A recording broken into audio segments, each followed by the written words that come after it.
Next, we will continue with the terminologies in midwifery and obstetrical nursing. Next terminology, that is amniotic fluids. Okay. So amniotic fluid, that is a one type of the fluids or liquid that is surrounding a baby in a uterus.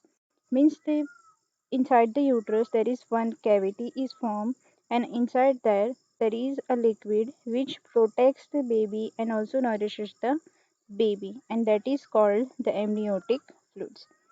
Next is the amniotic sac. So the fluids which was inside which sac or which cavity, that is known as the amniotic sac. Okay. So amniotic sac, it is a sac like structure or it is a cavity like structure that is around the baby inside the uterus. Next is antenatal, that we have already discussed, that is three terms: antenatal, intranatal and postnatal. Antenatal means before the birth of the baby, means when the mother has conceived the pregnancy till she has gone for the delivery in the labor room, that period is known as antenatal period. Okay. So antenatal, it is a term that means that is before the birth. It is alternative terms for the prenatal and antepartum, before the birth of the baby and from the conception to the actual or true labor pain starts. Second one, that is antepartum hemorrhage. Okay. So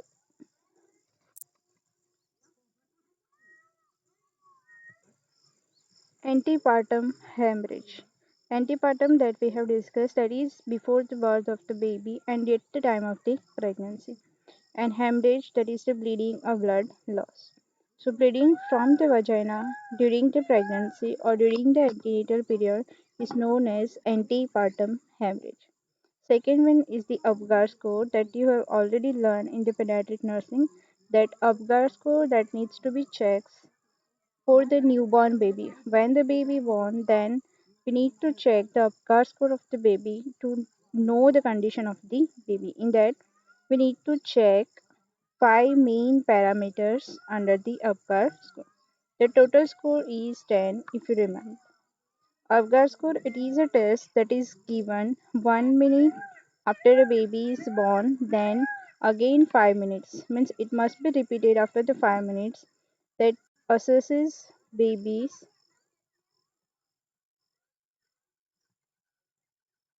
First, A stands for appearance. In that, we need to check the skin color.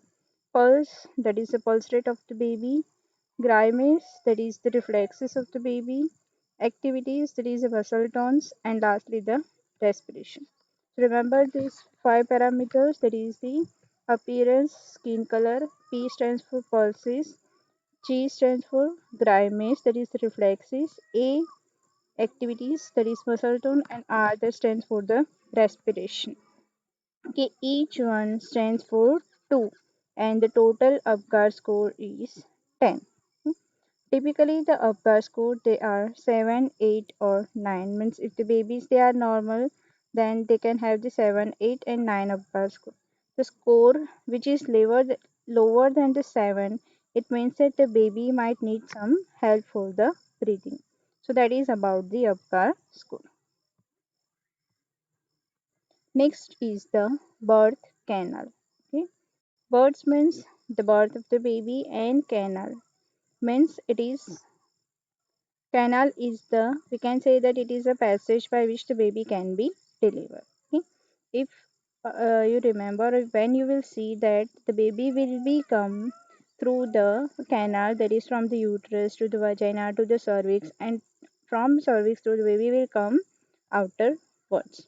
So birth canal, that is the passageway or passage that is made up of the cervix and vagina that the baby travels throughout during the birth process or during the labor process. Okay, so birth canal, that is the passageway or it can be a passage that is made up of cervix and vagina through which the baby travels during the birth process. Next is induction of the labor. Okay.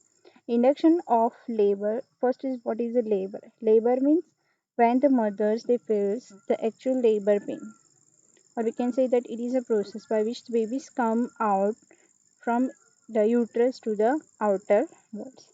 And induction, that means induce, that is artificially. Induction of labor means when a doctor begins a labor artificially. Okay, that is two methods, either by giving mother the drugs, that is pitocin, or by breaking the amniotic sac, that is by the amniotomy. Okay, so induction of labor, that is artificially starting of the labor, that is given either by the drugs or by the breaking of the amniotic sac, that is known as amniotomy. There are risks which are associated with the labor induction. So it should only be done when necessary and only by an expert obstetrician. Next is in utero. In means inside and utero means uterus. So in utero, in simple meaning, we can say that inside the uterus. In utero, it simply means inside the uterus. And another term for the uterus, it is the womb of the mother. That is in utero.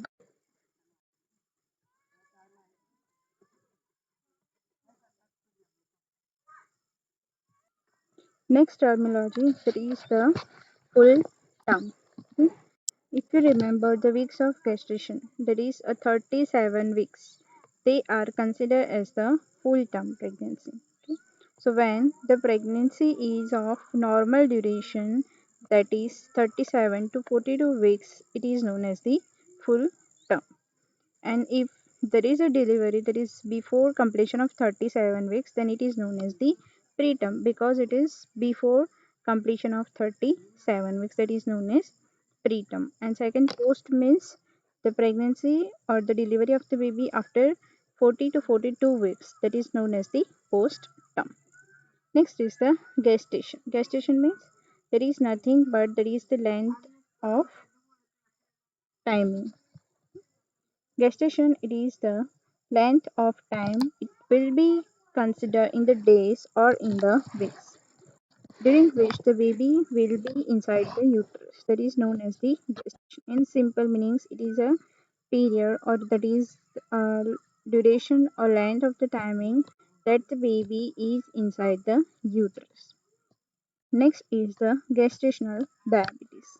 The diabetes, you know that increase in the sugar level, and gestational diabetes means the women who got the diabetes during the pregnancy only. That is known as gestational diabetes.